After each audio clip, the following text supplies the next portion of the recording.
Delimitation శాస్త్రీయంగా జరిగింది. అన్ని వర్గాల ప్రజలకు మేలు జరుగుతుంటే కావాలనే బీజేపీ మాత్రం రాజంతా చెప్తుందని చెప్పేసి.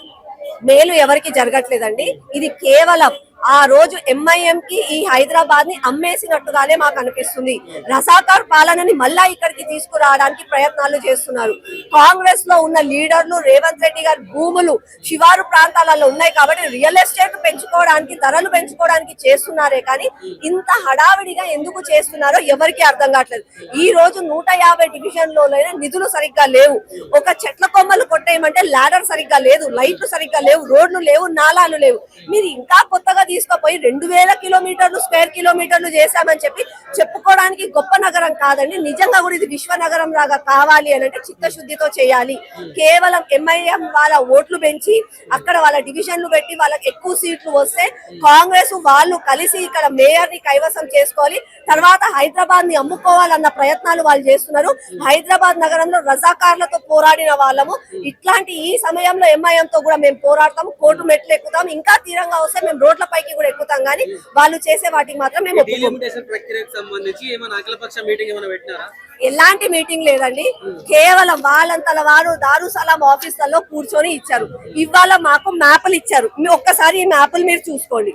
ఇక్కడ ఉన్న చిన్న చిన్న డివిజన్స్ చూడండి ఎంత చిన్నగా ఉన్నాయి. ఇవి ఎంత ఈ విస్తారణ చూడండి. ఇంత పెద్ద పెద్ద డివిజన్స్ ఏమో శివారు ప్రాంతాలలో చేశారు. ఇక్కడ ఉన్న చిన్న చిన్నవేమో చాంద్రాయణగుట్ట, ఓల్డ్ సిటీ ఆ ఏరియాలలో. అంటే ఎంఐఎం ఒక్క సీటు ఉన్న దగ్గర మూడు సీట్లు అయ్యాయి. జనాభా ప్రతిపాదన వాళ్ళు చెప్తున్నారు. జనాభా ప్రతిపాదికన చేయాలంటే దాదాపుగా 35,000 నుంచి 40,000 వరకు ఓట్లు రావాలి. కానీ వాళ్ళ డివిజన్లలో 20,000, 15,000కి వాళ్ళ ఒక డివిజన్. అదే శివారు ప్రాంతాలలో 60,000కు, 78,000కు, 80,000కి కూడా ఉన్నాయి. మళ్ళీ ఇది ఎలా చేశారు కాబట్టి మాకు ఒక పాపులేషన్ డేటా, దాంతో పాటు ఇది స్క్వేర్ కిలోమీటర్స్ ఎంత విస్తారణ ఉంది, దాంతో పాటుగా దాంట్లో విభజించినారు. మీరు ఒక రిలీజియన్ బేస్డ్ గానా దేని బేస్డ్ గా చేశారు. అలాగే అడ్మినిస్ట్రేషన్ లో కూడా కొన్ని రెవెన్యూ డిపార్ట్మెంట్లు వేరే ఉంటాయి, వేరే జిల్లాలు ఉన్నాయి, వేరే కాన్స్టిట్యున్సీలు ఉన్నాయి, వేరే పార్లమెంట్లు ఉన్నాయి.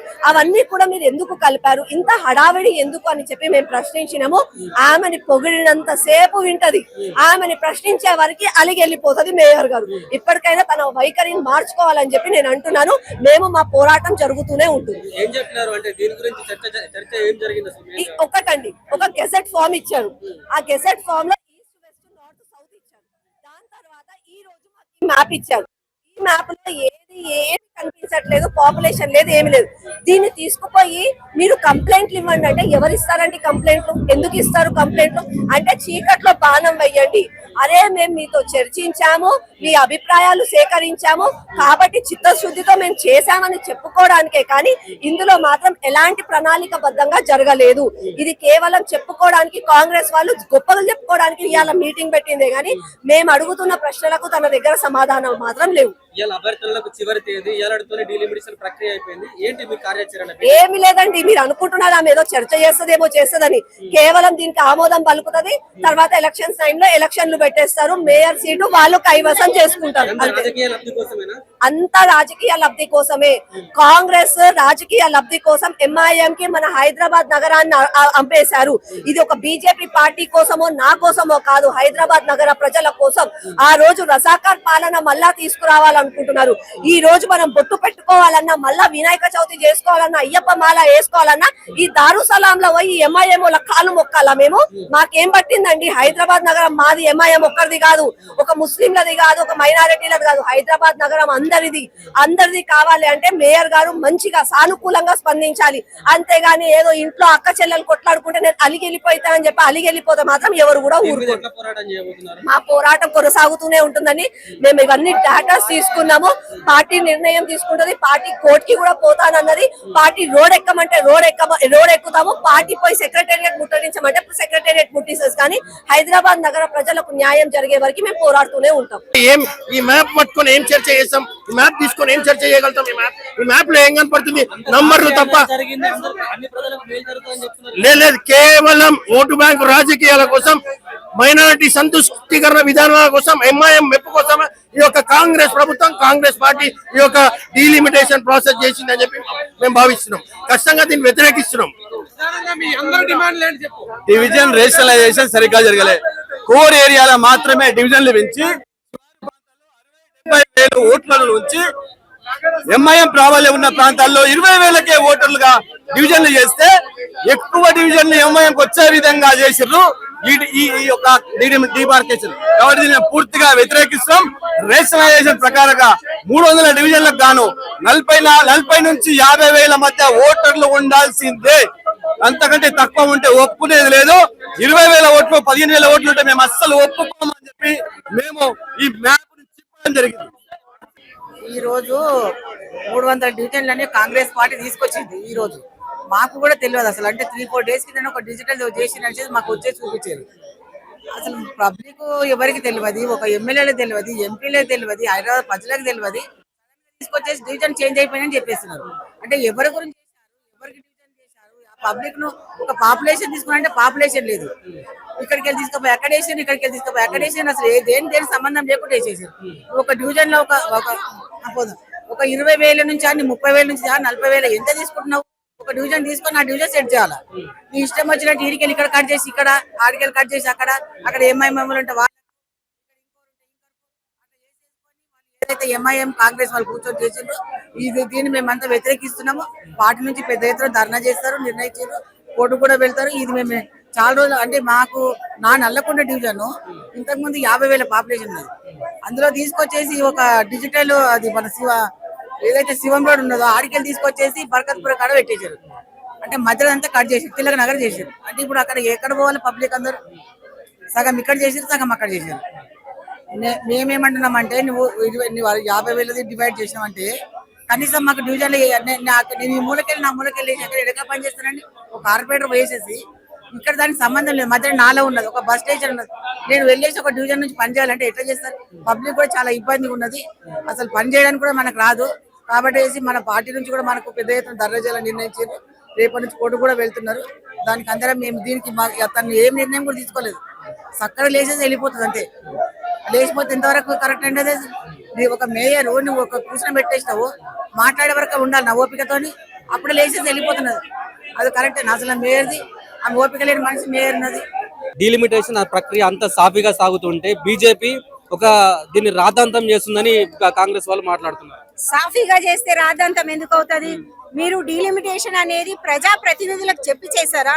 అధికారులు మేయర్ అంటుంది స్వయంగా నాకే తెలియదు విభజన ఎట్లా జరిగిందో మాకే తెలియదు అంటుంది. అంటే ఇదంతా ఒక నాటకం. నిజంగా మీకు తెలియకుండా ఎంఐఎం కాంగ్రెస్ కలిసి కూర్చొని దారుశాలంలో కూర్చున్నారో మరి గాంధీ భవన్ లో కూర్చున్నారో కానీ వాళ్ళకు అనుకూలంగా చేసుకున్నారు. కొన్ని డివిజన్లను అసలు మార్చలేదు. కొన్ని చిన్న చిన్న డివిజన్లను ఇంకా చిన్నగా చేసిరు. ఎంఐఎం కి అనుకూలంగా 20,000 25,000 ఓటర్లే ఉన్న వాటిని డివిజన్లుగా మార్చారు. అంటే వాళ్ళకు 70 నుంచి 80 ఓట్లు కార్పొరేటర్లు వచ్చేటట్టు వాళ్ళు చేసుకున్నారు. అంటే రేపు శాసించడానికి అసలు ప్రభుత్వం గతంలో ఎంఐఎం రూలింగ్ చేసింది. ఇప్పుడు మార్పు అన్న రేవంత్ రెడ్డి గారు ఏం మార్పు చేసి వాళ్ళు భుజాల మీదకి ఎత్తుకుంటే మీరు నెత్తి మీదకి ఎత్తుకోరు ఎంఐఎం ని. వాళ్ళకు అనుకూలంగా అన్ని నిర్ణయాలు తీసుకోవడం ఏంది? ఇక్కడ నుంచి శివార్ల నుంచి వచ్చే పన్నులన్నీ ఒకే పార్టీకి కట్టబెట్టడం ఎంతవరకు సమంజసమని మేము ప్రతిసారి ప్రశ్నిస్తూనే ఉన్నాము. మీరు ఎందుకు ఎన్ని డివిజన్లు మార్చని వాటిని ఎందుకు మార్చలేదో, ఏ ప్రాతిపాదిక మీద మీరు మిగతా డివిజన్లను మార్చిర్రో కమిషనర్ గారు మేయర్ గారు చెప్పాలి, ప్రజలకు చెప్పాలి, ప్రజా ప్రతినిధులకు చెప్పాలి. ఎవరికి చెప్పకుండానే మీ ఇష్టానుసారం చేసి ఏం లేదా కార్పొరేటర్లకు కానీ ఇక్కడ ఉన్న నాయకులకు కానీ వేరే అఖిలపక్షం ఏమైనా మీటింగ్ ఏర్పాటు చేశారా? నియోజకవర్గాల వారీగా అఖిల పక్షాన్ని ఏర్పాటు చేయాలి. మల్కాజ్గిరిని 9 నుంచి 15 చేసిరు. ఎవరిని అడిగి చేసిరు? ఎందుకు చేసిరు? ఎవరికి అనుకూలంగా చేసిరు? మౌలాలి ఆనంద్ బాగ్ ను మాత్రం అట్లే ఉంచి మిగతా వాటిని రెండుగా 3గా చేసిరు ఒక్కో డివిజన్ ని. ఎవరికి అనుకూలంగా ఒక మల్కాజ్గిరిని తీసుకుంటేనే ఇది ఈ విధంగా పరిస్థితి ఉంది. మొత్తం జిహెచ్ఎంసీ శివారు మున్సిపాలిటీలు ఇవన్నీ కలిపితే మీరు ఎంత అసంబద్ధంగా చేసిర్రో ప్రజలకు అర్థమవుతుంది. మేము అది ప్రశ్నించినందుకు మేము ప్రశ్నించేటప్పుడు పార్టీల పేరు ఎత్తకూడదని మేయర్ గారు చెప్తున్నారు. ఎందుకు ఎత్తకూడదు?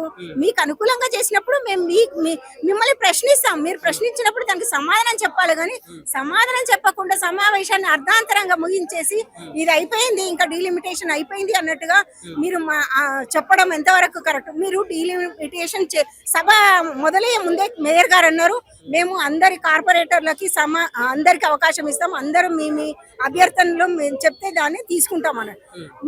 మేము ప్రతిసారి మా అభ్యర్థన చెప్పడానికి ప్రతిసారి చెయ్యి లేపాలా? మీరు ఒక్కో డివిజన్ నంబర్ పేరు చెప్పుకుంటూ ఒక్కో కార్పొరేటర్ పేరు పెట్టి పిలవచ్చు కదా. ప్రతిసారి చెయ్యి లేపితే చెయ్యి లేపని వాళ్ళనేమో ఆమె అది మాట్లాడే అవకాశం ఇస్తుంది మాట్లాడడానికి. మేము చెయ్యి లేపి చెయ్యి గుంజుతుంది కానీ మాకు అవకాశం రావట్లేదు బీజేపీ వాళ్ళకి. ఇది మేము ప్రశ్నించినందుకు గట్టిగా మీరు ఎంఐఎంకి అనుకూలంగా ఉన్నారు అని ప్రశ్నించినందుకు అడ్జైండ్ అనుకుంటూ చెప్పి వెళ్ళిపోయింది. అంటే ఇలా డీలిమిటేషన్ ప్రక్రియ జరిగిపోతుంది, ఏం చేయబోతుంది బీజేపీ కార్యాచరణ ఏంటి నెక్స్ట్? మేము ప్రజల్లోకి వెళ్తాం, ప్రజల్ని మేల్కొల్పుతాం. ఈ విధంగా ప్రభుత్వం పనిచేస్తుంది, మార్పు అనేసి మేము మంచి మార్పు తెస్తాం ప్రజలకు. కేసీఆర్ కంటే మేము మార్పు తెస్తామన్నారు. ఏం మార్పు తెచ్చారు? ఏమి మార్పు చేయలేదు.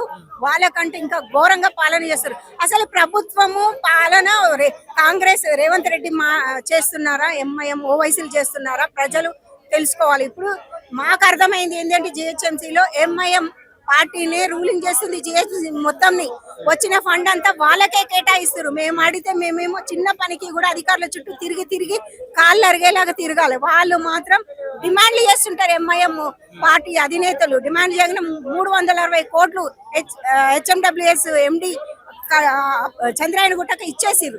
360 కోట్లు జిహెచ్ఎంసీ పరిధిలో ఏ నియోజకవర్గానికి ఇచ్చారో చెప్పాలి, ప్రజలకు చెప్పాలి. ఇవ్వలేదు కదా. మీరు ఒక్క డివిజన్ కి ఎట్లా ఇస్తారు? ఆ 360 కోట్లు ఆ డివిజన్ నుంచి వచ్చినాయా?